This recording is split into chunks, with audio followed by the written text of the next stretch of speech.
Gente, muito obrigada. Bom dia a todos e a todas. Obrigada por vocês estarem aqui. É um prazer enorme. Pedro, muito obrigada. Eu estava muito ansiosa porque eu sou fã dele, eu já vacilei da outra vez, né? Então, agora eu posso vacilar de novo. Ontem os meninos a gente estava vendo televisão em casa e aí os meninos, é ele que a gente vai conhecer amanhã? Eu falei, Aí eles, é ele que você tirou foto? Eu falei, é ele que a gente vai conhecer amanhã, porque faz parte da minha vida, né? Da minha família, assim, a gente gosta muito de TV, então, obrigada. Tenho certeza que a gente vai aprender muito hoje. Gente, fiquem à vontade, usem e abusem do conhecimento que ele tem, porque uma vida, né? Uma vida trabalhando com comunicação, trazendo o melhor para as nossas famílias, de informação, de conteúdo e sempre com muita sensibilidade. Então, obrigada. Obrigado. Casa é sua. Obrigado. Oi, gente. Bom dia para todo mundo. Bom dia para quem está vendo por aí também. Eu estou aqui para falar e para ouvir, né? Porque a vida é uma troca. E no meu trabalho, às vezes, a gente demora a se dar conta disso. Sou repórter. E a gente demora a se dar conta de que muito mais importante para um repórter do que saber falar é saber ouvir. O principal é saber ouvir. O principal é ter disposição para ouvir, é ter a paciência para ouvir e principalmente se colocar no lugar de quem está falando. Então, é só assim que a gente consegue se comunicar. Quando a gente se entrega plenamente dos dois lados, é que a gente consegue estabelecer uma comunicação. E essa nossa conversa aqui nasceu como? Da primeira vez que eu vim, né? Ali cada um foi se apresentar, né? Cada um começou a falar. E eu falei, olha pessoal, eu não entendo nada de tecnologia, eu sou de humanas, eu sou de outra área.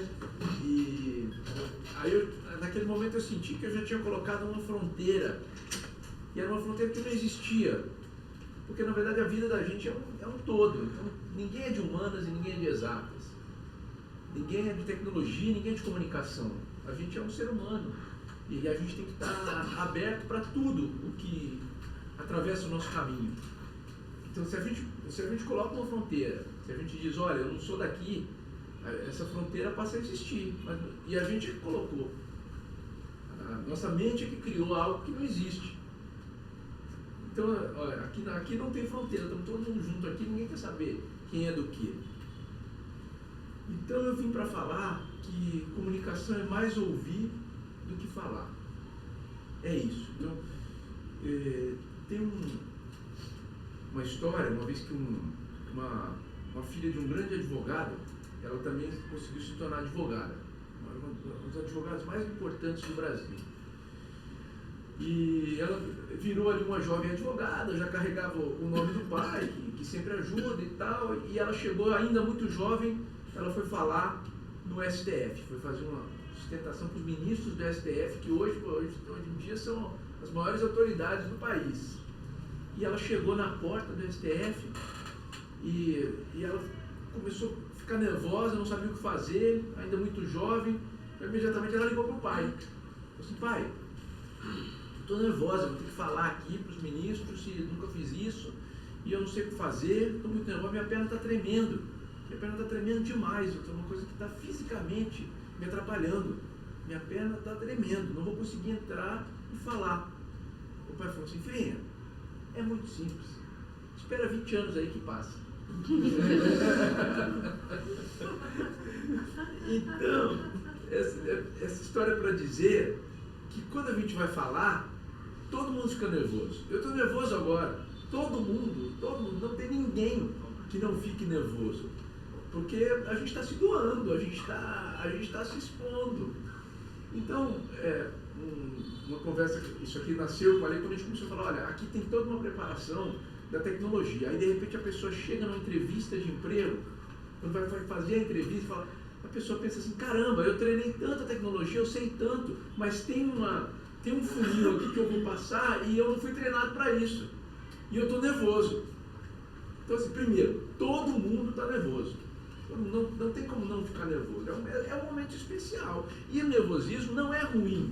Ele é um sinal de respeito. Se eu estou nervoso aqui diante de vocês porque eu respeito vocês. Se eu não respeitasse vocês, para mim não significava nada. Estar nervoso é um gesto de respeito. Então é importante estar nervoso. E todo mundo está nervoso. Quem não está nervoso está errado. Quem não está nervoso está passando, assim, não está dando a devida importância ao momento e especialmente a quem ele está se dirigindo. Então eu quero dizer para vocês aqui, diante de vocês, que eu estou nervoso. E porque é importante para mim estar aqui e estar fazendo essa troca com vocês. E eu acho que o Brasil, a nossa sociedade, está num momento e está tendo que aprender que a gente viu a educação é o único caminho, né? E eu acho que a gente está se conscientizando que educação e aprendizado, ele se dá com essa troca. Isso significa que a escuta é o único caminho. Então nós como sociedade, nós estamos nos aprendendo a nos escutar, nós estamos aprendendo a nos escutar um ao outro. Esse é o único caminho possível, com troca, com ligação, com conversa. É só assim que a gente vai avançar para algum lugar. Porque se a gente pegar no Brasil, por que o Brasil tem tanta riqueza e ao mesmo tempo não consegue se desenvolver como a potência que o mundo espera? Porque a gente nunca conversou, porque a gente tem 500 anos de história onde tudo foi de cima para baixo. Começou com a linguagem do chicote, do trabuco, e a gente está num processo de aprender que não é assim. Aprender num processo que todas as vozes são igualmente importantes. Esse é o nosso grande aprendizado, o aprendizado da escuta. Trocar a ordem pelo diálogo. Trocar a obediência pela participação, pela voz ativa. Eu acho que esse é um processo que nós temos o privilégio de viver e de fazer parte, a nossa geração. Outras não eram assim, e no futuro vai ser diferente. Nós temos esse privilégio de nossas gerações, a deles também, isso é um trabalho de muito tempo, né? As nossas gerações são transformadoras. Esse é o privilégio. Estamos vivendo num tempo em que as coisas estão acontecendo e nós temos essa capacidade de transformar com o que a gente está fazendo aqui na plataforma, com o que eu faço no meu trabalho e com o que a gente faz no nosso dia a dia. Voltando ao que como eu comecei, quer dizer, o mais importante então é a escuta. O mais importante é saber ouvir. Falar é uma consequência. É ter curiosidade para saber o que o outro quer.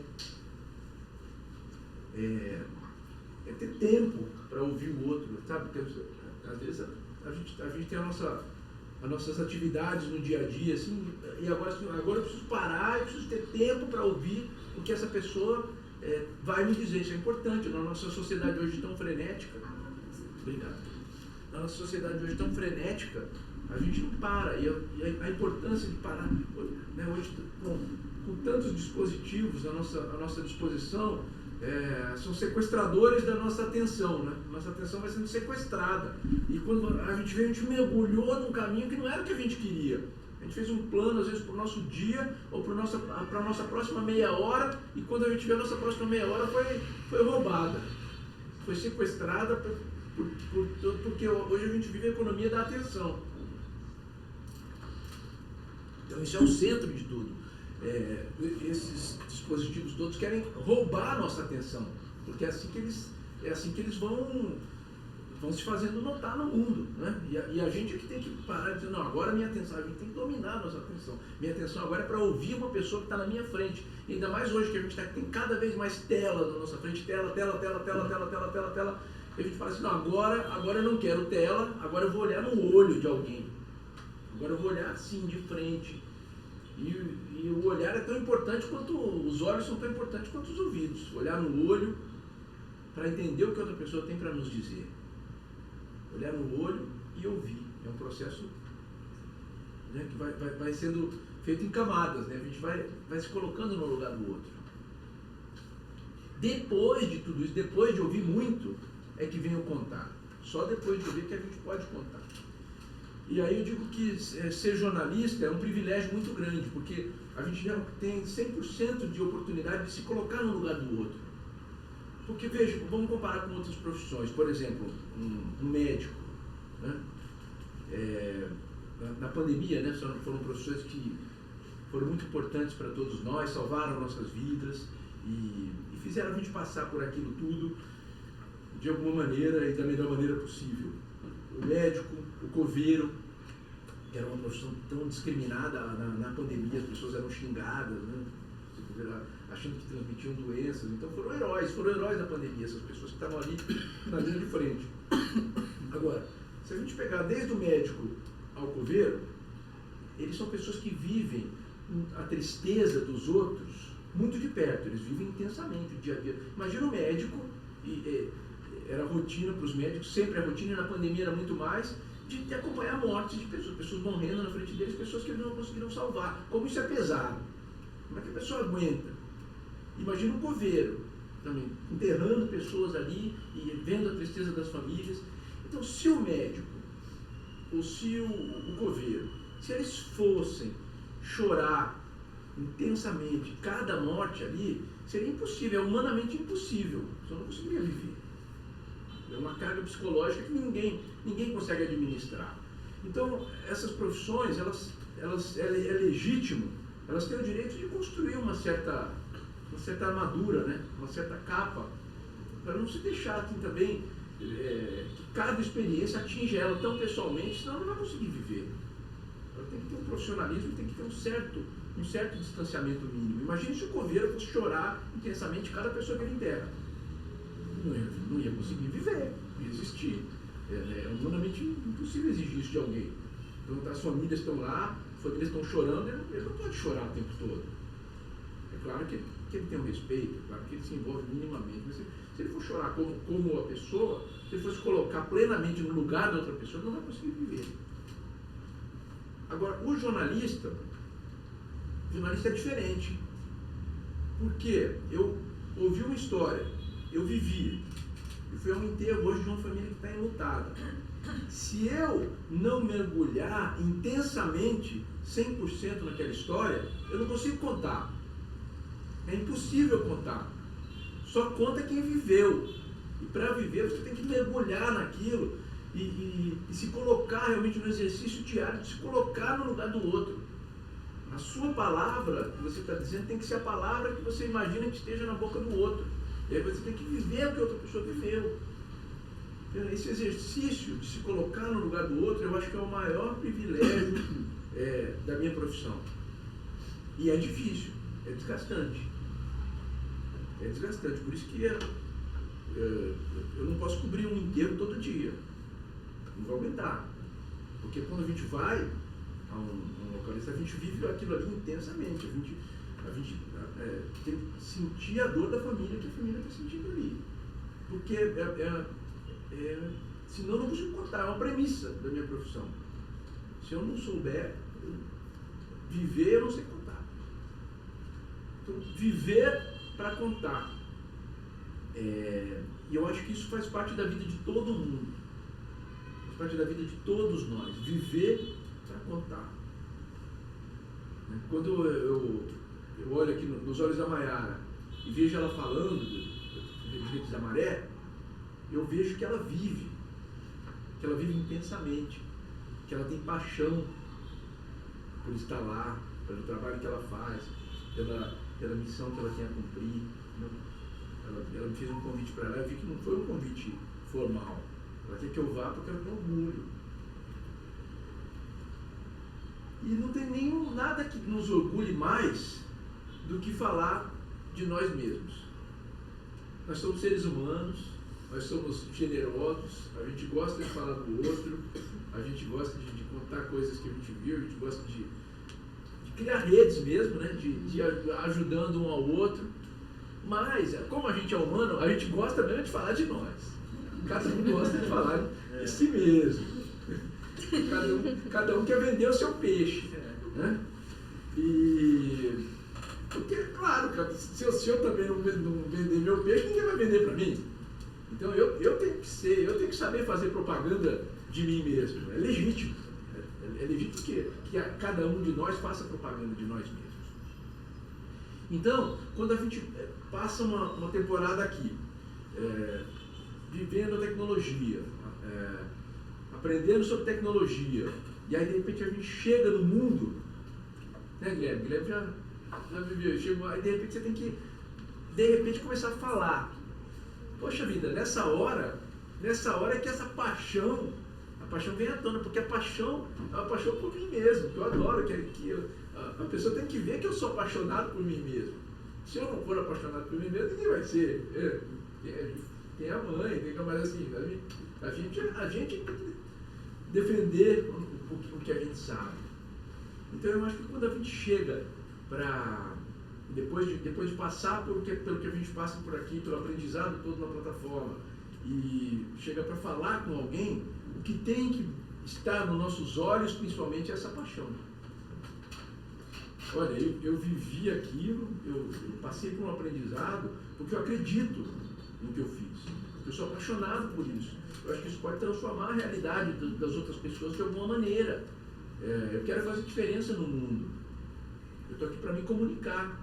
Estou aqui para trazer toda a bagagem que eu tenho, de onde eu vim. Eu acho que essa riqueza, e hoje a gente sabe, eu acho que hoje a gente sabe que aqui na favela, a potência que tem aqui dentro está se espalhando cada vez mais, as pessoas estão tomando uma consciência cada vez maior da potência que tem esse lugar e que ela irradia, né? Então, isso gera uma curiosidade, né? É uma potência tão grande que parece que há um saber aqui que é maior do que tudo, né? A verdade está aqui, né? E acho que essa curiosidade das pessoas, hoje, ela existe de fato. E, então, a paixão por espalhar essa potência, por espalhar essa capacidade, tem que estar nos olhos de cada um de vocês. E quando eu entro aqui, eu sinto, eu olho nos olhos das pessoas e eu sinto que essa paixão existe. E por isso que eu gosto de vir aqui. Quando a gente chega, a gente sente que vocês olham no olho, e eu gosto de olhar no olho de volta. Né? Então, sentir paixão, sentir as coisas acontecendo. Então, para resumir a conversa, acho que quando vocês saem daqui e completam um processo de aprendizado aqui e vão para o mundo, vão para uma entrevista, o principal é passar essa paixão. E vocês estão prontos, eu tenho certeza, porque eu já falei com quase todos vocês aqui, eu sinto em vocês, nos olhos de vocês, essa paixão pelo que vocês estão fazendo aqui e pelo que vocês têm para passar e para contribuir para o mundo. Né? E sabendo que é um aprendizado constante, sabendo que o mundo é um processo de escuta, sabendo que é um aprendizado contínuo. Então, Guilherme, para o aprendizado quando você sai daqui? Não, né? Pelo contrário. Nem na vida nem na tecnologia. Na vida e na tecnologia, aprender é fundamental. Todo dia, né? Você falou isso aqui quando você chegou. Foi? Falou, é muito estudo, porque a tecnologia vai evoluindo tão rápido que é estudar para depois voltar para fora. Aí a gente chega na minha profissão, que é mais ou menos a mesma coisa, é ouvir antes de falar. Né? Só consegue falar quem ouve, só consegue trabalhar e front-end, back-end com quem está absorvendo. E absorver para depois botar para fora. Né? É isso, gente. Esse é o processo, essa é a paixão, e eu acho que todos os momentos na vida que a gente tiver que viver para a gente se comunicar, eu acho que é isso. Principalmente passar a paixão pelo que está fazendo, pelo que acredita, pelo que gosta.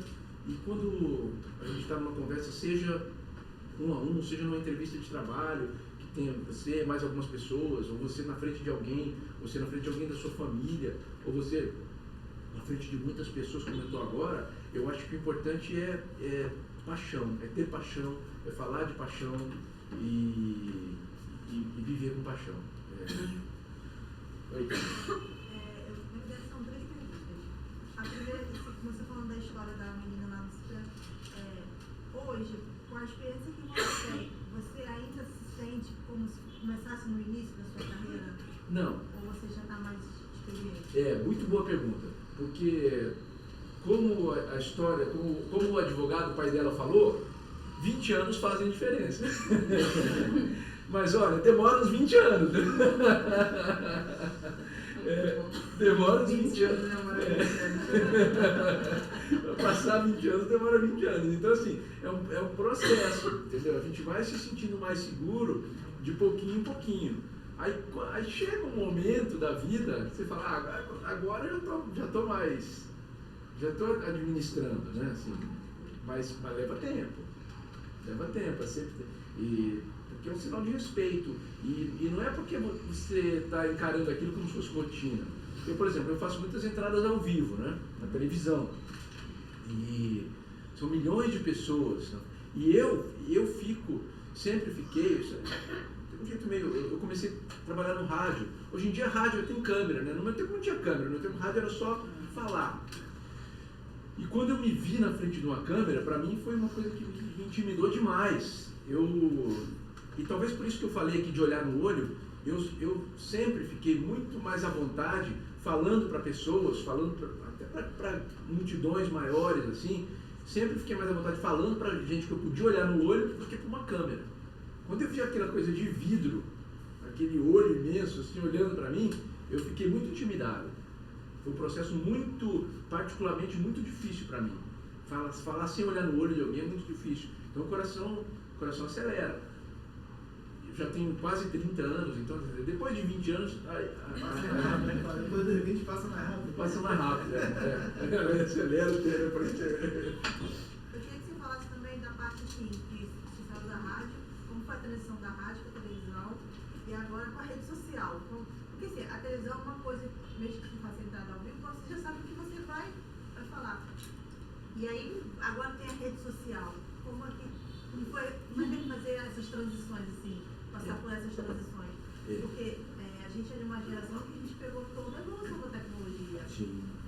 Começou com um computador de mesa enorme, agora está no notebook, agora está na mão. Então, muitas pessoas não conseguem acompanhar ou ainda não estão no pique ainda, né, da tecnologia. Ou não querem, né? Você se sente agora assim, porque você se comunica com todas as classes, né? Desde a empregada doméstica até a pessoa da classe A que está assistindo televisão para saber o que está acontecendo. Como você consegue fazer essa transição? Posso começar pelo fim? Pode. Falar com todo mundo é bem mais fácil do que a gente imagina, porque todo mundo é inteligente. Você vai precisar como falar, como falar com as pessoas da classe D e E, e fazer as pessoas entenderem. Falar, desculpa, é do mesmo jeitinho que eu falo para a classe A e B. Todo mundo é inteligente, gente. E eu aprendi isso ouvindo as pessoas, porque quando você vem aqui na passarela da Rocinha, a gente chama de povo fala, né? Assim, de repente dentro da reportagem aparece aquela parte que as pessoas estão falando. E a gente ouve cada coisa tão incrível.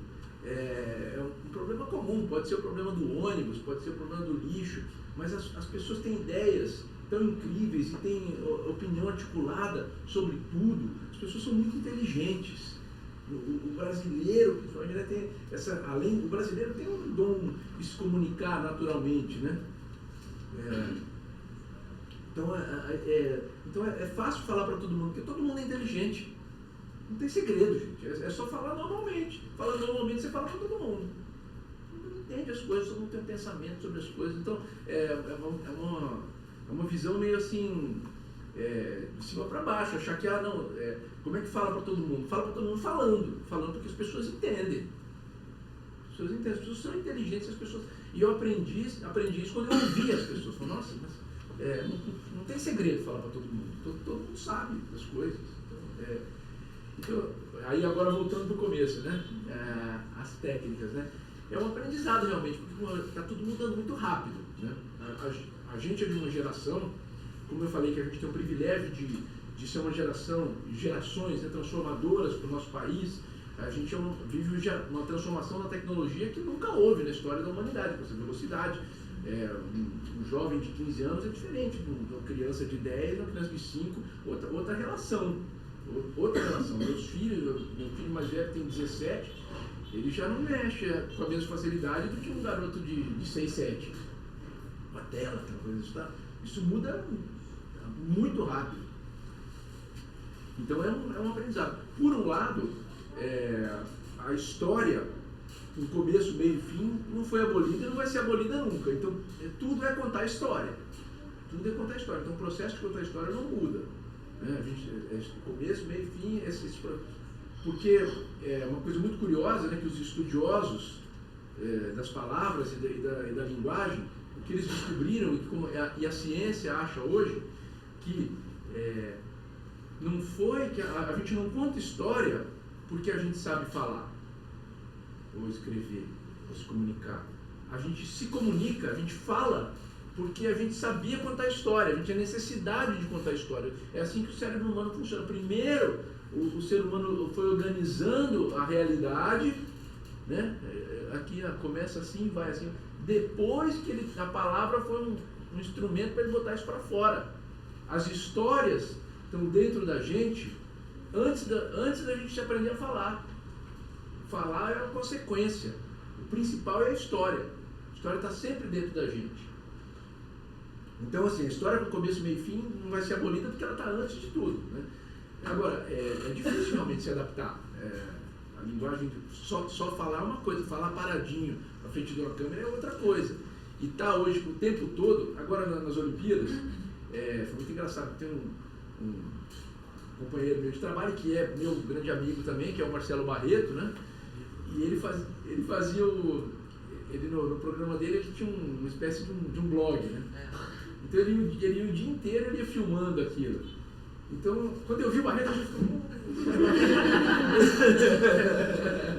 Lá vem ele eu sabia que eu tinha que estar no ar o tempo todo. Eu acho que essa é a principal mudança, né? A gente tem que estar com uma linguagem que você está o tempo todo pronto para tudo, né? Você não para ali, não tem nem a hora de parar na frente da câmera. Nem dá tempo de ficar nervoso, porque quando a gente está parado na frente da câmera, é que o coração acelera um pouquinho, você está ali, você sabe que vai falar para milhões de pessoas, e hoje com o celular na mão, você está o tempo todo, tem que estar pronto para tudo, né? A qualquer momento. Acho que essa é a principal mudança da linguagem, por isso é a linguagem mais espontânea, porque não dá tempo nem de pensar, é a linguagem que do jeito que a coisa acontece, né? Então é um pensado sem pensar, né? Eu acho que essa é a principal adaptação, é tudo mais instantâneo ainda. E que no fundo volta um pouco para o rádio, que é essa coisa 100% ao vivo, de estar aqui e tá se expondo 100%, né? Então acho que tudo se fecha, assim, mas que tem uma adaptação e que é difícil, isso leva um tempo, né? Não sei se 20 anos, mas leva um tempo. Deixa eu te fazer uma pergunta. Dentro desses 30 anos de comunicação e de reportagem, qual foi a situação que te mais desafiou, assim? O que você mais sentiu desafiado? Foi uma reportagem? Foi uma cobertura externa? Foi o quê? Não, depende, assim, tem vários que para mim... O que te marcou demais, assim? Para mim é mais difícil escrever do que falar. E a gente em televisão escreve muito também, porque boa parte daquilo que a gente fala, a gente escreveu antes de ler, né?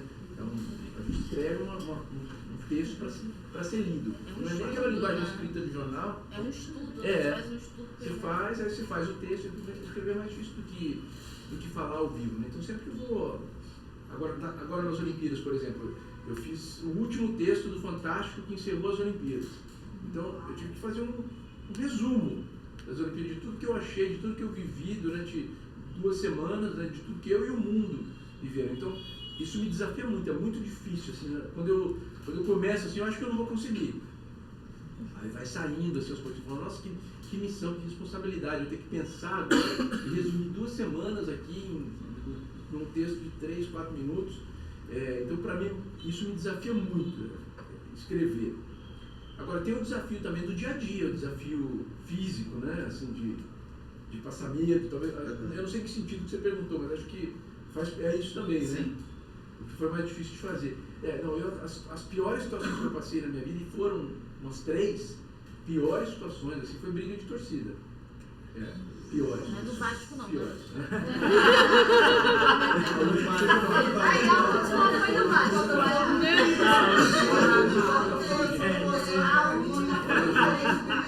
Torcida do Vasco. Meu Deus, do hooligan. Sim. Hooligans? Então Na Copa de 98, minha primeira Copa do Mundo, tô velho já, gente. Copa da França, 98, é aquela do Ronaldo Fenômeno, que teve a convulsão lá. Aí teve um jogo durante a Copa que foi Alemanha e Iugoslávia, numa cidadezinha que era a menor cidade sede da Copa, que era Lens, que era pertinho de Paris. E naquela Copa tinha muito problema em jogo da Alemanha e da Inglaterra. Na Inglaterra, os hooligans, e da Alemanha, os neonazistas, que eram os torcedores que eles iam, assistiam o jogo e depois do jogo saíam quebrando a cidade inteira. Era a rotina. E aí naquele jogo não foi diferente, a gente sabia que tinha que cobrir o jogo e além do jogo depois tinha que cobrir a confusão. Era rotina, era rotina. Aí a gente saiu do estádio, logo que o jogo acabou já estava a confusão formada, a polícia fazendo várias barreiras e os caras lá, assim, 200 metros ali na frente e tal. Aí, o que acontecia? Eles estavam lá e tinha uma barreira aqui. Aí tinha muitas câmeras aqui de TV atrás da linha da polícia. E para fazer uma imagem mais limpa, né, digamos assim, do que estava acontecendo lá, dos caras até quebrando, ou parados, uma hora, eles ficavam parados e de repente quebravam ali umas coisas, onde eles já estavam e tal. Aí, para fazer isso, 2 ou 3 equipes de TV iam para frente da linha da polícia, mas lá porque assim, vamos supor que isso aqui é uma barreira da polícia. A gente vinha para cá mesmo, né? A gente ficava aqui, vinha aqui com o policial aqui atrás, só para filmar os caras ali sem a polícia. Aí, iam 2 ou 3 de cada vez e voltava, a polícia meio que estava controlando aquilo ali. Aí chegou meio que a nossa vez, assim, aí passou a barreira, veio aqui para frente. Na hora que a gente chega aqui na frente, os caras vêm. Nossa. Vem aquela onda. Aí a polícia daqui já saiu também, já avançou. Tinha outra polícia ali atrás. Assim, dava tempo, porque os caras estavam longe. Dava tempo. Era só a gente recuar. Só que, aí daqui assim sai um cara que estava escondido. Aí esse cara segurou a nossa equipe. Ficou querendo brigar, a gente tentou se defender ali. Tudo isso é segundos, tá, gente? Tudo isso levou segundos. Mas esses segundos que o cara atrasou a gente aqui, foi o tempo da onda chegar. E aí, entre a onda chegar e a polícia daqui avançar, a gente ficou no meio, apanhando. Apanhando tanto que o que estava filmando ficou internado. Aí comigo foi só um dedo. Só um dedo, não tinha Só um dedo. O Roberto Mini, que era um repórter cinematográfico, ele saiu dali de ambulância, foi para o hospital e ele chegou até uma audição de um ouvido seriamente comprometida. Uma pancada mesmo. E na rua de trás, nesse mesmo dia, foram várias brigas, né, na Copa, assim, né, parecidas. Mas nesse mesmo dia, um policial francês, ele levou de um neonazista lá, ele levou uma pedra de calçada, assim, ele levou aqui, assim, e ele o policial não morreu, mas ficou inválido pro resto da vida. Nesse mesmo dia, na rua de trás. Então, assim, essa foi a pior de todas que eu vivi, mas com torcida eu vivi 3 ou 4, assim, de... Memoráveis. Não foi 3, não foram todos 4. Todos os jogos positivos que eu sei que é. Eu gostaria de fazer uma pergunta para você. Você se sente mais confortável em fazer reportagem pelo mundo inteiro, ou de outros países, ou daqui no Brasil, ou reportagem esportiva, ou policial, como já vi? Eu gosto de fazer de tudo. O Ivan notou bem, né? Só fazer uma repórter, ele tem uma passagem, ele foi repórter durante muito tempo, fazendo correspondente. E ele fez uma cobertura, foi um dos poucos jornalistas que cobriu a independência do Timor-Leste, né? Isso. Se não me engano, foram 10 repórteres, né, que tiveram autorização e o Pedro foi um deles. A gente fala às vezes de violência aqui, né? Eu acho que ele tem uma experiência muito grande em relação a isso, porque a gente fala, o Rio de Janeiro é violento, mas a gente tem em outros países a violência tão forte quanto a gente tem aqui. Eu acho que é uma experiência que seria interessante ele contar pra gente, porque são outros países que ele viveu bastante, né?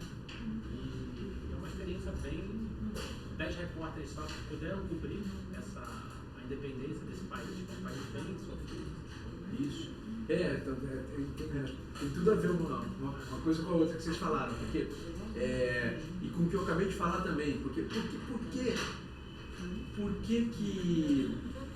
briga de torcida foi onde eu me vi mais perdido?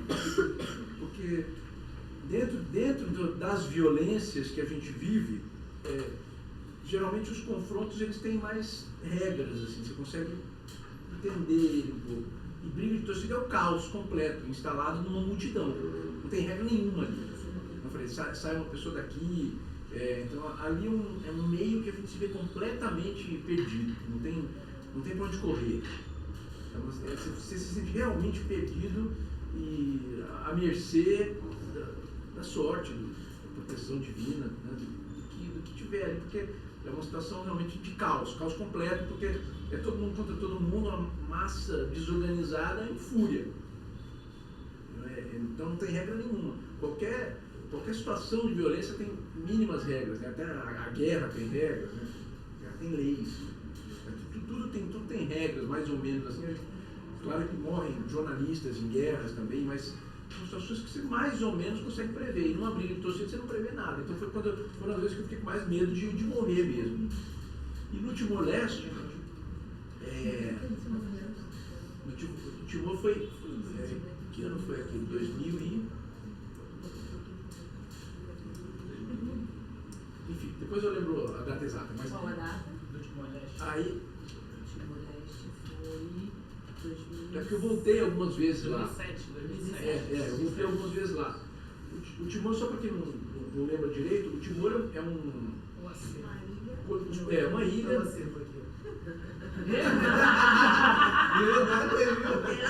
é o Beck. É o HD. Funcionando. O Timor é uma ilha do outro lado do mundo, na Ásia, que os portugueses, né, navegaram pelo mundo inteiro e aí deixaram alguns restinhos, né? Então lá é uma ilha que fala português do outro lado do planeta. E eles eram uma colônia ainda de Portugal. Portugal teve as colônias na África e na Ásia até 1970 e tanto. Então até 1970 eles eram colônias, só que ao contrário da África, onde teve a independência, lá eles foram invadidos pela Indonésia, porque metade não é nenhuma ilha, o Timor, é metade de uma ilha. Então a outra metade da ilha é da Indonésia, a Indonésia simplesmente invadiu aquilo. E eles sempre defenderam a língua portuguesa, a identidade deles, primeiro para serem independentes da Indonésia. Eles tiveram que lutar contra dois colonizadores.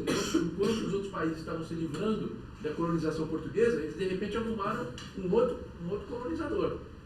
Então, foi um processo duplo. E só agora no século XXI que eles conseguiram se tornar um país independente e que fala português. E aí o que acontece? Quando eles conseguiram se separar da Indonésia, teve uma missão de paz da Austrália. Missão de paz, igualzinho a polícia, o caveirão, a missão de paz, né? Missão de paz, da Austrália. E aí, tratavam os caras de cima para baixo, então a Austrália saiu e o Brasil foi. Acho que foi em 2003, 2004, o Brasil é que mandou. Quando o Brasil mandou uma missão para Haiti, mandou uma missão para lá. Só que, chegou lá, é um país que as pessoas falam português. Imagina, tu estava australiano. Os brasileiros chegavam jogando bola, falando de igual para igual. Então foi uma outra relação que se estabeleceu. E ali é um caso, assim, que é pouco comentado e pouco estudado, mas onde eu acho que o Brasil conseguiu, de fato, exercer o papel de uma força de paz. E quando eu cheguei, a força brasileira tinha acabado de sair. Então, ser brasileiro era um escudo. A gente andava com a bandeirinha aqui, porque brasileiro é amado, não acontece nada. Fala que é brasileiro, não acontece nada. Então, assim, isso me deu um orgulho, como eu poucas vezes senti, assim, de ser brasileiro, sabe? Porque ali realmente era o meu salvo-conduto, era a minha armadura, comigo não acontecia nada. Os carros todos da embaixada, da televisão, botava a bandeirinha do Brasil, entrava em qualquer lugar, passava em qualquer lugar. Então foi muito. Isso me deixou muito feliz ali, de ser brasileiro. Você falou, Pedro, assim, no começo da sua fala, de ter que mergulhar nas histórias das pessoas, viver as histórias das pessoas, você com 30 anos de carreira, não sei se foi recentemente, mas você foi dormir na Marquise, não teve uma história dessa? Teve. Foi viver aquilo, né? Enfim, de fato mergulhar naquela história que você estava contando. Então, assim, depois de 30 anos de carreira, o que é, são mais ou menos 2 perguntas, o que ainda te motiva a fazer isso, por exemplo, a ir lá e dormir debaixo da Marquise, o que ainda te motiva para frente, e qual a história que você gostaria de ter contado que você não contou? Qual a reportagem que você gostaria de ter feito? Eu fui agora para o Rio Grande do Sul, né?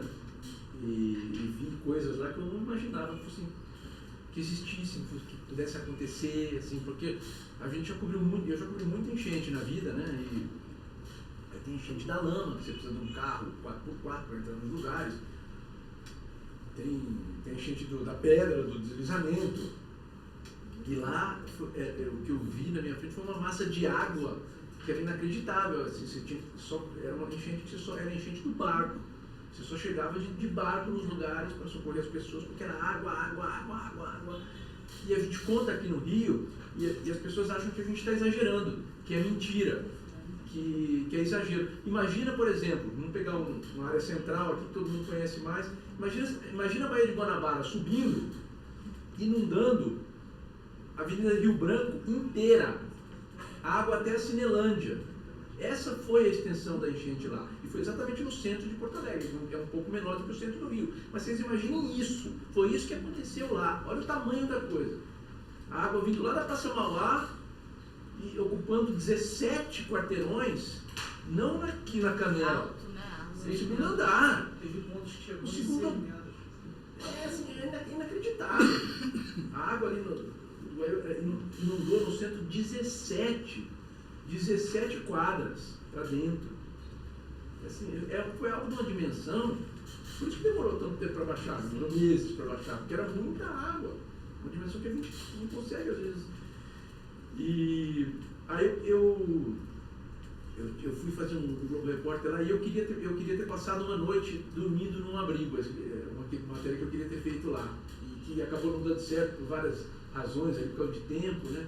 Eu queria ter passado a noite num abrigo com as pessoas para ver como é que era passar uma noite no abrigo, sentir o frio que as pessoas sentiam lá, né? ter me abrigado com o mesmo cobertor que eles tinham lá, para ver se era frio mesmo, entendeu? Eu acho que quando a gente vai e conta, assim, eu acho que é importante para dar dimensão, né? Tudo isso é para dar dimensão. Então, essa foi uma que eu queria ter feito e não fiz, de dormir num abrigo lá. Mas eu acho que isso é o que eu falei, se colocar no lugar do outro, né? E quando a gente consegue se colocar fisicamente no lugar do outro, dormir na Marquise do lado de quem está em situação de rua, eu acho que ilumina a realidade para as pessoas de uma maneira muito diferente. Né? Então, eu acho que isso é tão importante quando o Pedro fez essa matéria, ele saiu de casa, e eu falei para ele, leva uma escova de dentes. Ele olhou para mim e falou, onde eu vou escovar o dente? Sei lá, talvez alguém escove o dente. Mas é a falta de conexão. Acho que por isso é tão importante o que ele está dizendo, porque eu pensei, gente, mas uma escova de dente é algo... É uma coisa tão habitual pra gente, né? Que lá foge da realidade deles. Se ele não vive isso, ele não vai conectar, né? Entender o que é aquilo. Nas coisas, nas mínimas coisas que fazem falta, que a gente faz no dia a dia, quando você muda a rotina nessa proporção que eles mudaram lá no sul, fica uma atmosfera que a gente não consegue atingir. por mais que a gente veja, né?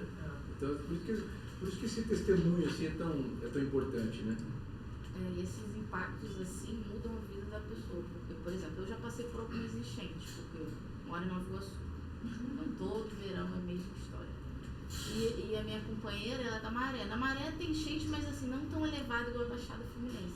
Então quando ela foi morar em Nova Iguaçu, que ela viu as enchentes acontecendo, ela falou, caramba, eu nunca tinha parado para pensar no impacto que isso causa nas pessoas. Ela acompanhava pela TV, pelo jornal, mas quando ela viveu isso, porque já entrou água na minha cara, quando ela viveu isso, ela ficou assim impactada. Então assim, quando chega o verão, ela já fica traumatizada. Ela, ai meu Deus do céu, será que vai chover? E fica lá no celular, olhando para ver se vai chover. Eu falei, calma. Eu também sou cria da Baixada e eu também passei já por muito disso. como hoje eu não moro tanto, na última enchente que teve em Nova Iguaçu, eu fiquei 13 horas preso em Nova Iguaçu, dentro do carro, porque eu não tinha pra onde ir.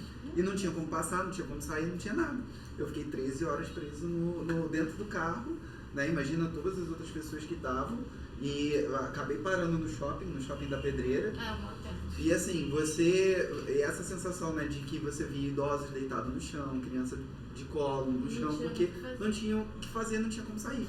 Ficamos presos 13 horas dentro de um shopping fechado, onde não tinha assistência, não tinha nada, e a gente estava lá preso.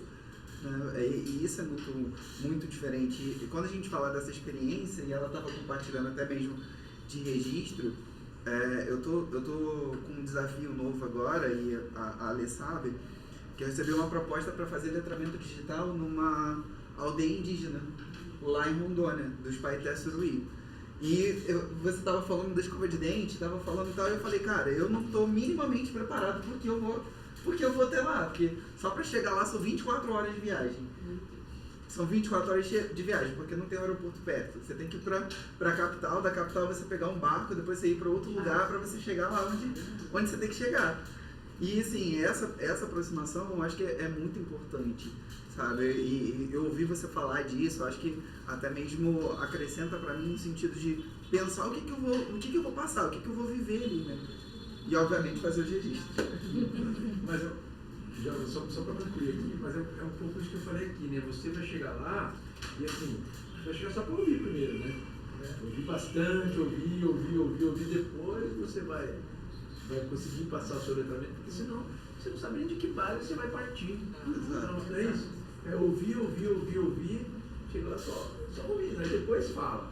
Né? Acho que esse é o segredo, né, da vida, né, de comunicar, né, da gente ir criando as pontes, né?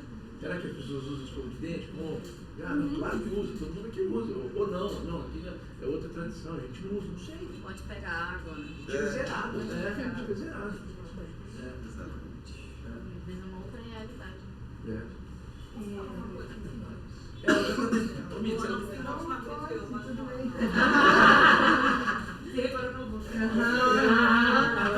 Percebi.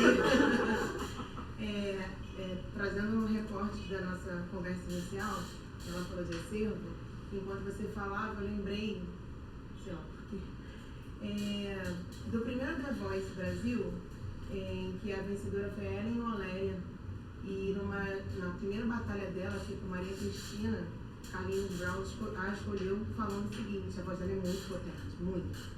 E falou assim, eu vou te escolher, Ellen, porque você é muito generosa. A voz potente é também a que silencia. E você segurou a sua voz para deixar Maria Cristina cantar. Maria Cristina se apresentou muito bem, mas essa sua escolha definiu a minha escolha.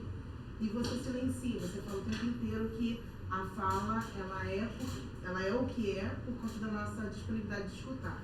E você escuta muito bem. Esse é o primeiro ponto. O segundo ponto é que enquanto a Rai falava sobre ela estava muito nervosa, estava do lado dela, percebi os lábios dela tremendo e tal. Eu falei assim baixinho pra ela, relaxa, você tá falando sobre você. Então tá tudo bem. A gente só tá ouvindo, na minha cabeça, né? A gente só vai ouvir o que ela quiser falar. Ponto. Dentro disso, eu quero te perguntar, o que você mais ama em você? Porque você fala com muita naturalidade. Você falou que você fica... É natural que a gente sinta nervoso, porque a gente respeita o nosso público. Né? E talvez você esteja nervoso aqui conosco, não tem como saber, mas você não transparece, mas você fala com muita naturalidade. E aí, costurando todos esses pontos, eu quero saber o que você mais ama em você, porque você comunica muito bem. O que você diria pro Pedro há 30 anos atrás, assim, cara, você vai gostar muito de aprender isso e vai gostar muito de você. O que é essa coisa? Você entendeu a minha pergunta? Entendi, acho que sim. Eu acho que eu dei uma volta na minha cabeça assim. Eu anotei muito do que você falou. Não, eu gosto do meu trabalho, eu gosto do trabalho que eu faço, de ter a oportunidade de fazer esse trabalho. Eu gosto de, acho que falando bem de mim, eu gosto de ter esse talento que eu tenho para o trabalho que eu faço, entendeu? De ouvir, e é um trabalho, o que eu mais gosto no meu trabalho é a variedade. Assim, eu nunca estou no mesmo lugar. Hoje eu estou na Baixada, amanhã eu estou na Rocinha, depois da manhã eu estou na Zona Sul, depois da manhã eu estou... Paris. Paris. Amanhã tá no Sri Lanka. Amanhã, depois da manhã eu tô indo pro Sri Lanka. Nossa! Vou gravar um Globo Repórter, vou passar um mês lá. É um país do tamanho da Paraíba, mas com 20 milhões de pessoas. Nossa! Então, a população do... Então você ama conhecer. Eu amo conhecer as coisas, as pessoas, Conhece. E essa possibilidade de estar cada hora em um lugar, sabe? Essa variedade dos mundos, assim. Porque eu digo que o repórter, eu sempre falo isso, o repórter é um construtor de pontes. Porque a gente sabe que a gente vive aqui numa sociedade partida. E não só pela realidade socioeconômica tão diferente, pela própria distância física. O Rio é uma cidade fisicamente muito grande, né? É um município onde o centro não é no centro, o centro é no canto. Então, você vai para Santa Cruz, está quase 70 quilômetros do centro. Ou eu que diga, né, Pamela? Pamela sabe ver isso também. Então, o Rio, especificamente, por algumas cidades, né? A maioria das cidades o centro é no centro, mas algumas o centro não é no centro. Então, tem lugares que são longe de fato. Estar longe é uma questão objetiva. Não é uma questão relativa, você está longe de alguma coisa. Mas quando você está longe de uma certa centralidade, você está longe, ponto. E o Rio tem muito isso, os lugares que são longe, ponto. Então as pessoas não transitam. Então essa possibilidade de transitar, né, de um lugar para o outro, de construir essas pontes, me realiza muito, sabe? Porque essa coisa de, eu fui correspondente, né, eu e a Joana fomos para a China, uma realidade tão diferente, mas no fundo, aqui a gente é correspondente também. Aqui a gente é correspondente de uma área para outra, de áreas que não se visitam, que não se conhecem, e não necessariamente muito também da cidade partida, com a diferença de renda, mas às vezes é uma diferença só de distância mesmo. A cultura da Baixada é diferente da cultura da Rocinha, da Maré, é outra coisa. Ser baixadense, né, é outro jogo, é outro jeito. Né? Outro jeito. Ser de São Gonçalo é outra coisa também. É muito diferente. Eu sei que eu cheguei em São Gonçalo todos os mundos tem lá, reservado para pichadores amadores. Funciona, ninguém picha. Mas isso é muito em São Gonçalo, em outros lugares tem, mas São Gonçalo todo lugar tem. Então se você está dormindo assim, olha e vê esse muro, você chegou em São Gonçalo. Cada lugar tem a sua característica, a sua dinâmica, sabe? Então viver essas dinâmicas todas é uma coisa que me realiza muito. Pedro Bial, então não tem risco de perder a vaga dele de âncora. Eu tenho uma pergunta. Você falou que a gente falar da gente deveria ser mais fácil, né? Porque a gente está falando da gente, porque a gente gosta de falar da gente, mas aí eu vou te trazer uma questão que é nossa. E eu digo nossa porque eu me incluo nela, tá? Eu melhorei. Mas ainda tem questões com isso. A gente, e aí eu digo a gente, porque a gente cria de favela, de comunidade periférica, a gente foi educado para não fazer barulho, para não incomodar e para não aparecer. E aí falar da gente é muito difícil, Pedro. Muito difícil. E difícil porque tem essas três coisas. A gente foi educado para não falar, para não aparecer, para não incomodar. A gente foi educado para servir, na maioria das vezes, e ficar ali nos bastidores. Eu fui muito educada para isso. Então, aparecer, falar, era muito difícil para mim. Não que não seja ainda, né? Ainda é, mas hoje eu consigo, beleza? Né? E tem várias outras questões aí por trás. Mas qual a dica que você daria para essa galera que está aqui, para a galera que está te ouvindo e quem vai te ver depois, para ultrapassar um pouco dessa barreira? Porque para mim foi muito pensar quem eu estou trazendo junto comigo. Qual é a oportunidade que eu estou tendo de falar para outras pessoas e a quem eu vou beneficiar com isso, e não só olhando para mim, né? Porque olhar para mim é difícil ainda. Então, quando eu não falo só por mim ali, né? Eu falo por todo mundo, por essa favela, pelas pessoas que moram na Maré e que moram em outros lugares, em Pedras de Guaratiba, enfim. Pra galera de favela e comunidade periférica que às vezes não vai ter a oportunidade que eu tenho de estar em alguns espaços. Então, eu carrego isso comigo, disfarço e consigo. Mas para eles, né, que vão para uma entrevista de emprego, ou que vão falar, daqui a pouco cada um vai falar um pouquinho aqui de si, né? porque a gente tem gente nova aqui visitando hoje para que possam conhecer as histórias de cada um. Como que a gente ultrapassa essa barreira? Eu acho que é um processo de libertação mesmo, porque o que está errado é esse peso da história que foi ensinado para não falar, para não aparecer e para não incomodar. Porque a gente tem mais é que falar, aparecer e incomodar. Todo ser humano nasceu para falar, aparecer e incomodar.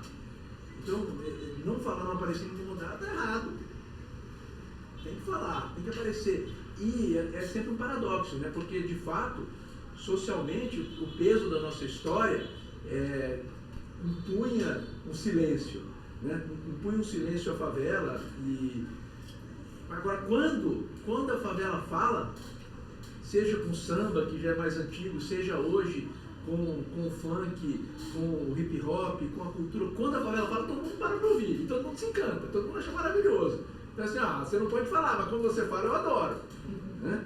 Entendeu? Então, é isso, quer dizer, a favela tem que falar, porque todo mundo adora a favela. Aqui está a riqueza, aqui está a potência do nosso povo, aqui está o que faz o Brasil ter uma razão de existir no mundo, porque é isso aqui que é a nossa diferença, nossa riqueza. Só nós temos, entendeu? Essa cultura, esses 500 anos de história, a gente tem que usar a nosso favor. Essa mistura que a gente fez aqui de África com Europa, com indígena daqui, essa é a nossa riqueza. Então é isso que a gente tem que botar para fora. E quando a gente bota isso para fora, todo mundo se encanta, porque é maravilhoso. Só tem aqui, gente. A síncope do samba é fruto dessa mistura. É um daqui, tudo ali, tudo ali, tudo aqui, tudo. Vira esse tudo que só a gente sabe fazer e o mundo se encanta. Então, assim, tá errado não falar, se libertar disso. Se libertar disso e saber, aí completando o que você falou, saber que a voz de cada um, principalmente, isso vale ser um princípio universal, mas principalmente na favela, a voz de cada um é uma voz que pode libertar vários em volta. Então, a fala na favela nunca vai ser uma fala egoísta, mesmo quando você fala de si mesmo. Porque você está falando de si mesmo, aparentemente só de si mesmo. Porque o seu processo é sempre um processo coletivo, porque tem muita gente com você, muita gente perto de você que precisa que você brilhe para brilhar junto. A libertação de um é a libertação de todos.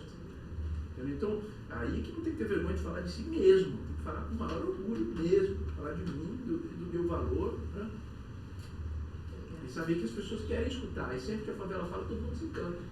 E eu complementaria dizendo que a favela ela é mais do que isso, porque é um microcosmo do que é o Brasil todo.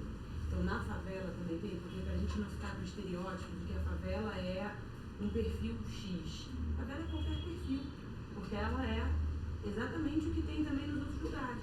Então, aqui também tem o funk, tem o samba, mas tem o gospel, tem o forró, tem música clássica. Tem música clássica, quando a gente fala de música, quando a gente fala de movimentos, de etnias, quando a gente fala de religiões, tem tudo. E há um convívio que é muito interessante e bonito e que às vezes a gente não consegue ver em outros lugares. Então, acho que esta capacidade de circular, entender e respeitar o outro, que pode ser completamente diferente, mas você está no mesmo ambiente, talvez seja um ensinamento para outros lugares que precisam viver ainda separados, partidos, tudo. Então, acho que isso que o Pedro fala é muito importante, porque a gente vive um momento atual que é uma contradição, que é um momento que o conservadorismo aumenta, né? Mas, por outro lado, é um momento que a gente pode falar mais e que as pessoas podem ter suas próprias vozes. E a gente precisa vencer isso, respeitar quem pensa, quem seja conservador, desde que não desrespeite quem quer ser diferente. A gente tem que aprender a conviver, entendeu? Porque senão, assim, a gente vai virar uma sociedade de ódio. E isso a gente não vai poder viver. E a gente também não vai andar para trás do que a gente conquistou. Exato. Né? Então, eu falo isso muito lá, assim, gente, assim, a gente andou muito pra frente, a gente tem muito mais representatividade, a gente tem muito mais coisa interessante, mas a gente também não pode deixar, a gente precisa ir embarcando mais gente nessa conversa. É sobre isso, entendeu? Então, acho que esse é um pouco do que eu estou falando, tem muito mais diverso, mais saudável. E diverso é tudo. Né? Diverso não é quem eu penso. Eu não sou só de humanos, você não é só de exatas, a gente é um mundo. Sim. Então somos todos diversos, quanto mais diverso, mais saudável. E tolerantes. Tolerante. seria interessante falar um pouquinho, que eu acho que Não, imagina. Não, você ganhador de 3 prêmios, 2 deles, na época, há 14 anos atrás, quando se falava muito de mídia, né, de comunicação por mídia, né? Acho que foi 2010, não lembro assim, datas não é meu forte. E eu estudei um pouquinho, li um pouquinho, né? Eu acho que quando eu venho para uma palestra, eu estudo um pouquinho quem é a pessoa que vai palestrar. Eu queria que você falasse um pouquinho disso para eles, porque a gente vive aqui a questão da tecnologia, de comunicação. E o Pedro ganhou na época esses prêmios num momento que tecnologia não era uma coisa utilizada fortemente de mídias como correspondente, né, na parte de mídias. Né? Eu acho que para eles é interessante essa tua experiência.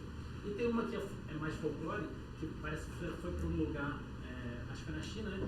Que você não queria comer cachorro, mas acabou não comendo, você comeu o cachorro. Foi na Coreia. Foi na Coreia. Eu não comi cachorro, não. Mas eu fui para comer o cachorro. Mas eu, na hora H, não tive coragem. Eu acho que eu também não teria não, cara. Eu fui assim, eu fui não para comer o cachorro em si, mas assim, aquela coisa de conhecer a cultura do outro, entender e respeitar. Para eles é natural, não. Minha cultura não é superior à do outro, né? Então assim, e aí eu fui para comer, mas aí na hora assim, era um restaurante que servia cachorro, mas assim o cheiro, Imaginaram. não fui achando legal, assim, aí na hora eu desisti. Mas eu fui para comer, mas na hora eu não consegui. Rolou, né? Não consegui. O legal do prêmio que eu falei, eu acho que para eles é importante, porque isso é muito comum no dia a dia, né? Para eles, né? Eu não sou dessa era da tecnologia, né? Mas você ganhou esses 2 prêmios num momento que não era, né? Como correspondente a parte de mídia, né? Não mudava tão rápido, né? Eu acho que era isso. A gente tinha mais tempo de se estabelecer numa zona de conforto, numa tecnologia que a gente dominasse mais. Hoje, esse aprendizado é mais constante, mas eu acho que isso é interessante, até o Guilherme falou, de estar aprendendo o tempo todo. A gente sempre aprende o tempo todo, claro. Mas hoje a necessidade disso é ainda maior, porque senão você fica para trás, muito rápido, você não sabe nem do que as pessoas estão falando, não é isso, né? Você não se atualizar, né? Eu acho que a similaridade do ser humano e da tecnologia parte mais é essa questão de mutação. O ser humano está nesse processo de mutação constantemente e a tecnologia também anda em paralelo com isso fortemente. Acho que a maior similaridade que tem das duas coisas seria esse poder de mutação deles. Tanto do ser humano de aprender, ouvir e saber transferir isso verbalmente, como na tecnologia essa questão que o mundo pede, essa mutação constante. Essa fronteira que a gente está falando aqui de exatas e humanas, né? Uma vez o diretor do INPA, até um dos maiores matemáticos do Brasil, Marcelo Viana, ele me deu uma dica importante. Ele falou assim, e vale para quem é de humanas, entre aspas, vale para quem é de exatas, entre aspas, né? Ele falou assim, se você não gosta de matemática, por exemplo, não chega falando, eu não gosto de matemática, sou de humanas, o pessoal fica até ofendido um pouco com isso. Faz igual você faz numa exposição de arte. Faz cara de quem está entendendo, ou pelo menos cara de quem está gostando. Ajuda bastante. Então, se você um pouco isso, né? Você falou ali, de chegar e estar muito nervoso, tenta fazer uma cara de quem está tranquilo, assim, que já ajuda bastante, entendeu? Como eu falei, eu no começo aqui eu estava nervoso de fato. Mas eu já aprendi, 20 anos, aprendi a fazer cara de quem está tranquilo. Então é um pouco isso também, sabe? Chegar assim, eu estou nervoso pra caramba, mas eu sei fazer uma cara de quem está tranquilo aqui e daqui a pouco eu me tranquilizo, entendeu? Tá igual eu no banco lá, o pessoal falando de economia, exatamente. Faz uma cara, exato, faz uma cara. Imagina, você em frente a uma exposição de arte, num quadro, assim, você não está entendendo nada do que o cara fez, mas você faz aquela cara, interessante. Essa cara é boa, essa cara de parar na frente de um quadro assim, fingir que está entendendo, ajuda a gente em muitas situações. Eu acho que a fala é uma tecnologia ancestral. Eu costumo falar para as pessoas que o bebê ele fala antes de escrever. Ele só fala porque ele ouve os adultos em torno dele. E aí tem essa questão da reprodução do que alguém pergunta assim, acho que foi eu ler, em outras palavras, como que a gente fala para manter o outro interessado? E aí, dentro do que ele falou, eu acredito que essa agilidade de hoje em relação à tecnologia, por causa do advento da internet, que faz com que a gente acesse com mais rapidez as pessoas, né? Com um toque na tela, eu toco muitas pessoas ao mesmo tempo, né? Então tem isso. E aí, Pedro, eu te pergunto, como manter a sua plateia interessada? Tem alguma dica? Isso é muito interessante, essa sua pergunta. Antes disso, só lembrar agora com a inteligência artificial, né? Porque eu estou com 30 anos de trabalho, achei que estava tudo dominado, aí agora tem que começar do zero a dominar uma tecnologia que abre muitos caminhos e não sei o tamanho dela exatamente, se é tudo isso que falam, ou se é um pouco menos ou mais do que isso, não sei, mas a gente tem que mergulhar agora numa coisa completamente nova, né? Mas essa coisa de manter a plateia, eu acho que tem a ver com a entrega mesmo, com a entrega genuína que a gente faz, porque quando eu estou escrevendo, né, aí eu tenho um texto lá, como eu falei, vou fazer um balanço das Olimpíadas, eles querem que tenha mais ou menos 5 minutos. Às vezes é um tempo bem determinado, 5 minutos, às vezes é mais ou menos 5 minutos. Então, se eu enrolar ali alguma coisa, se eu jogar 2 frases ali que são só para preencher o espaço, as pessoas vão perceber. Então, cada frase tem que ser genuína. Então, quando a gente está falando, cada frase tem que ser genuína. E eu sinto, quando eu estou escrevendo, quando eu estou falando, eu sinto mesmo, eu tenho esse, acho que é também a experiência. Eu sinto quando a coisa está escapando. Quando o papo que está escapando, eu vou lá e tento pegar ele pelo rabo e trazer de volta, sabe assim? A gente tem que, e tem a ver com a entrega. Isso eu estou falando aqui, eu começo a falar por falar, começo a pensar no futebol, no Corinthians, sou corintiano, né? No jogo do Corinthians e tal, se eu começo assim, aí sair daqui eu volto de novo, entendeu? Tem que voltar. E sendo corintiano tá difícil, né? Já foi pior, né? Quando ele foi pra Série B? Já foi pior. Foi pior, mas tá indo de novo. Tá quase indo. Tá lá embaixo. Então, eu acho que tem a ver com a entrega mesmo, genuína da gente estar ali e estar doando tudo de si, sabe? Eu acho que é isso que as pessoas percebem. Manter a atenção, você está se entregando de verdade. Aí a pessoa está concentrada naquilo, está olhando no olho, está 100% ali. Eu acho que é isso, manter a atenção dos outros. Tem uma coisa que você falou no início que eu acho que é fundamental, né? É você amar o que você faz.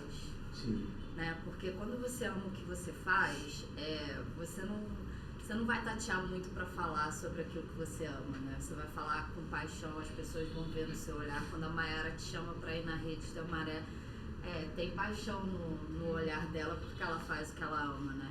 Quando eu saio por aí falando do que eu faço aqui, tem muita paixão no meu olhar. Então, eu acho que é um pouco disso que você trouxe pra gente no início, né? Pensando aqui no falar sobre nós, né? É a gente se conhecer a ponto da gente se amar de verdade, né? Da gente poder se olhar, que a gente não faz muito esse exercício, né? A gente só vai. Da gente parar um pouquinho, se olhar. E aí quando você perguntou pro Pedro, né? O que tem em você que você mais gosta? É a gente pensar o que tem na gente que a gente mais gosta e que eu posso oferecer pro outro, né? Qual é o melhor que eu posso dar pro outro nisso que eu tô fazendo? Eu acho que é um pouco isso também. Sim. E uma outra coisa também, que aí é uma técnica, né? Assim, e acho que o jornalismo ensina isso bastante, e é uma coisa que da minha profissão que eu posso compartilhar com vocês todos. E é uma técnica da minha profissão que vale para muita coisa na vida. Uma vez eu estava falando para um escritório de advogados, né? De os amigos meus que são advogados pedindo para eu conversar, e eu falei, olha, eu acho que a diferença da comunicação no jornalismo para um advogado é o seguinte: o advogado ele escreve lá uma defesa, lá, escreve uma peça jurídica e ele sabe que o juiz vai ler do início ao fim. Então, ele pode, o mais importante, ele pode ter em qualquer lugar, porque ele pode construir e tal, que ele sabe que o juiz é obrigado a ler aquilo do início ao fim. Só que as pessoas não são obrigadas a ouvir a gente do início ao fim. A gente tem que conquistar a atenção das pessoas o tempo todo. Então, nesse sentido, uma coisa que é muito importante começar bem. É muito importante trazer o mais importante no começo. Ter um cartão de visitas. É muito importante a gente, quando pensar na gente mesmo, ter duas frases que você sabe que vão fazer o olho da pessoa brilhar quando você vai falar sobre você. Sabe? Pô, não sei, qualquer coisa que é uma coisa que ela falou, que você tem orgulho de você de fato. Joga isso logo. Joga isso nas 2 primeiras frases. Olha, eu me orgulho disso. Sabe? Eu saí daqui, quero chegar lá. E aí a pessoa com quem você está conversando sente que está ganhando tempo a conversar com você e não perdendo, ao contrário. Olha, o tempo dela, você está fazendo valer o tempo dela. Então eu acho que isso o jornalismo traz. Joga o mais importante logo. Não fica fazendo aquela conversa de né, Cerca Lourenço ali e tal. Fala logo, né? Deixa eu te falar uma coisa. Primeiro, dizer que eu várias vezes me emocionei aqui, te conheço há muito tempo, Joana, assim, mas algumas falas suas me emocionaram, principalmente o nervoso. Conectei com a minha filha e às vezes a gente, numa conversa aqui, você me ensinou uma coisa que eu estava fazendo errado, que é nervoso é besteira, não é besteira, é respeito. Então, assim, te agradecer.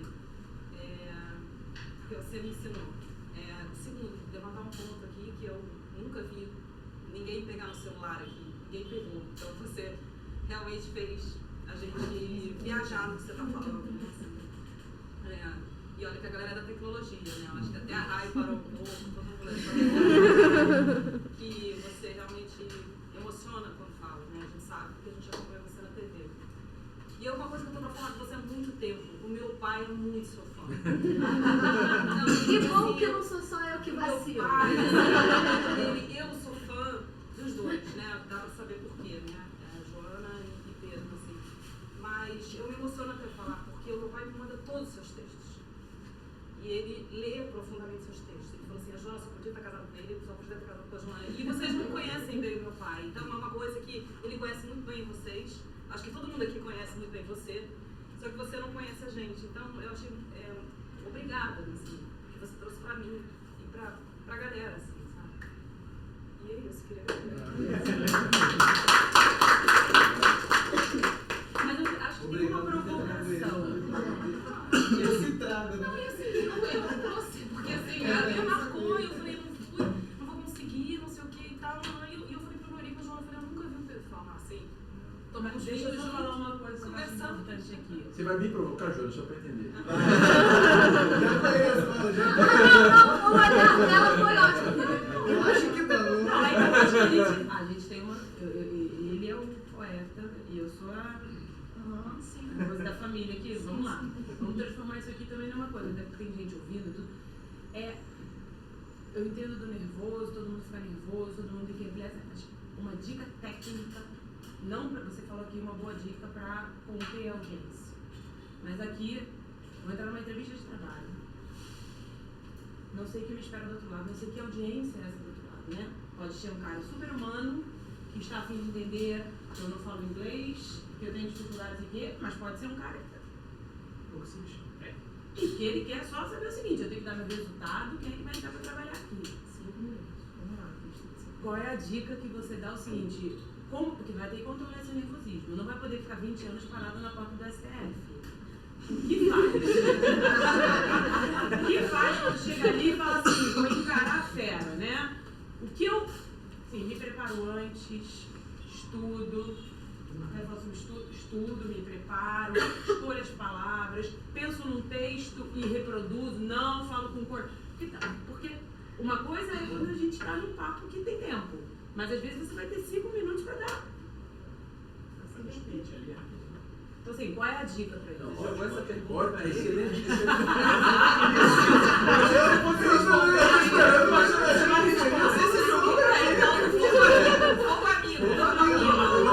Uma excelente provocação. Como sempre, suas provocações são A partir dali, ela jogou bomba. Eu acho que são 3 coisas, em resumir, coisas que eu joguei meio soltas aqui e que eu acho legal condensar. O nervosismo é um sinal de respeito. Uma dica é fazer cara de que não está nervoso. É fazer aquela cara de que está tudo bem. Entendeu? Sabe assim, é preciso controlar. Tentar não passar demais que está nervoso. Fazer uma cara de que a situação está... Nunca dizer que está nervoso. Eu disse aqui, né? Mas Não. as pessoas sabem e as pessoas sentem que o nervosismo é só de respeito, mas também não pode deixar dominar a gente. Pode dominar a gente. É saber que todos estão nervosos, todos que passaram por aquela situação estão nervosos, mas é fazer uma cara de quem não está nervoso. Acho que isso também é um sinal de respeito, né? Saber fazer uma cara até socialmente controlada ali. Eu acho que essa é a dica número 1. A dica número 2, eu também soltei, mas assim, pensem em algumas coisas. Olha, eu quero ter primeiras frases de impacto e também deixe o coração falar. Essa mistura que eu acho que é a essência. Pensa um pouco e solta um pouco. Eu acho que isso... E a terceira é passar essa paixão nos olhos e saber que a gente nunca vai conseguir agradar 100% quem está do outro lado, porque a gente não conhece essa pessoa, a gente não sabe exatamente o que ela quer. Então, está fora da nossa capacidade buscar agradar o outro 100%. A gente tem que ser genuíno com a gente mesmo. É o melhor que a gente pode fazer. Se ficar preocupado em agradar o outro, não vou conseguir, gente. Eu falo para milhões de pessoas ao mesmo tempo. Não tem como agradar milhões de pessoas ao mesmo tempo. Eu não posso pensar em agradar todo mundo o tempo todo. Eu tenho que pensar em fazer o melhor que eu posso para ser o mais verdadeiro. Né? É só o que eu posso fazer. Então também não tentar pegar as coisas além do limite, do que é possível. É possível ser genuíno com a gente mesmo. O outro cara, como a Joana falou, vai ter 1000 perfis diferentes de pessoas que vão estar querendo falar com a gente. A gente tem que ser genuíno com a gente mesmo, fazer o melhor que a gente pode. Se o outro cara também... Está cheio de gente por aí que é estúpida, ignorante, imbecil, e aí esse não vai ter como. Não vai ter como. A gente tem que ser genuíno com a gente mesmo. E nem sempre vai dar certo, como eu falei, porque às vezes quem está do outro lado não é a pessoa que a gente teria que encontrar, faz parte da vida, né? Mas se a gente sair realizado, olha, fiz o melhor que eu podia, é isso que a gente pode fazer. Eu acho que são essas 3 coisas.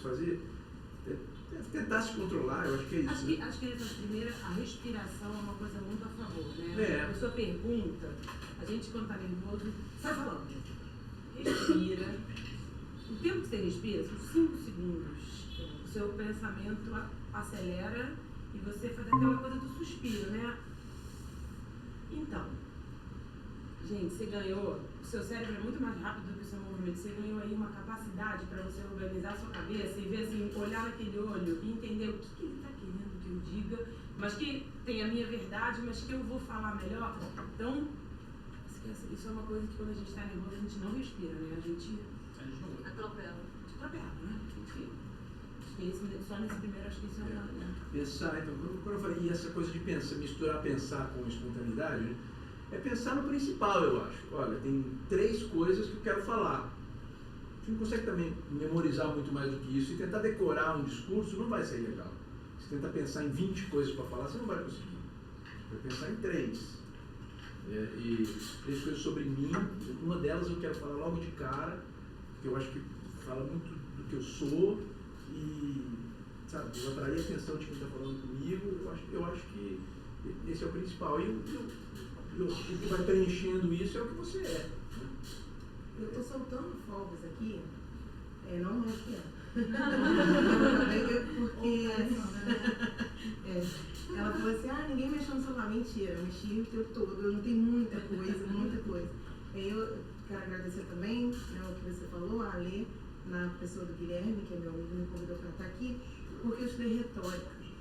E Aristóteles já falava, né, ele fala de 3 pilares fundamentais na retórica da persuasão: ethos, pathos e logos. Ethos é ética. Imagina um político. Quando eu estudei retórica, eu comparei Marco Túlio Cícero, 43 a.C., com Barack Obama, na época dos discursos para presidente, na campanha presidencial. E aí, assim, ethos é a ética da pessoa que está discursando. Pathos é a paixão, a emoção que se coloca, o controle disso, das emoções, e logos é a lógica.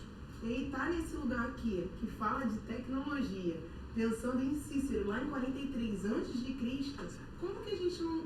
Assim, minha cabeça, eu tô sério, eu tô soltando fogos. Porque assim, isso é tecnologia no avanço, no processo natural, no tempo dela.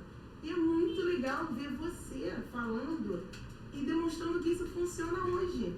você coloca as 3 coisas, você faz as 3 coisas funcionarem muito genuinamente, naturalmente. E é muito legal, eu tô muito feliz de estar aqui agora. Muito obrigada a todos vocês, tá? Que conhecimento também para mim. Do lado profissional, a minha pergunta é, porque assim, a sua profissão tem vários desafios, mas o maior desafio é ser pai. Como é esse desafio? Porque assim, você trouxe seus 2 filhos aqui, são pessoas maravilhosas, pega a nossa esposa aqui, que são pessoas maravilhosas, são rapazes com o pé no chão, entendeu? Como é esse desafio? Como foi encarar esse desafio? Caramba, isso, olha. Ela estava começando aqui. Foi comigo de novo. Não, Luciane faz isso sempre. Não pode começar pela mãe, não? Não, a mãe, a gente sabe como é que é, porque a gente é mulher, a gente Mãe é sabe. mãe. Agora, ser pai de 2 garotos incríveis que vocês estão formando, assim, como é que foi? Eu acho Em lugares totalmente. Eu acho que não tem receita não, né, gente? Eu acho que o mundo é muito complexo, né? Mas eu tento passar, e a Joana também, a gente é muito alinhado nisso, né? A gente tenta passar o que a gente acredita, não deixar o mundo, não deixar muito solto não, entendeu? A gente é meio disciplinador, assim, entendeu? Passar a formação que a gente acredita que seja importante, porque o mundo hoje deixa muito solto, essa coisa de, acho que são ciclos, né? Acho que no passado a criança era muito reprimida e aí tem toda uma cultura de deixar a criança solta demais. Eu acho que a sabedoria está no meio termo, entendeu? Não pode deixar ela solta demais, não pode reprimir, mas também não pode deixar a criança solta demais. A gente tem que guiar. A criança ainda está aprendendo os caminhos do mundo, né? Tem escolhas que eu acho que ela ainda não está preparada para fazer. A gente tem que fazer por elas e orientar e direcionar, entendeu? Então a gente é um pai mais para controlador, eu acho, do mundo de hoje, né? Que é um mundo de muita liberdade. A gente tenta passar realmente os nossos valores, não deixar o mundo só ensinar, não. A gente tenta segurar. E dentro disso eles mesmos vão se soltando, né? Vão criando o caminho deles. Eu acho que isso é um pouco ter perto da gente, né? E essa coisa de o tempo que você gasta, como eu falei, o tempo que você gasta ouvindo alguém, ele é o que possibilita comunicar, né? Então, o tempo que você gasta com uma criança do seu lado, passando um carinho mesmo de verdade ali do lado, é o que vai fazer a diferença.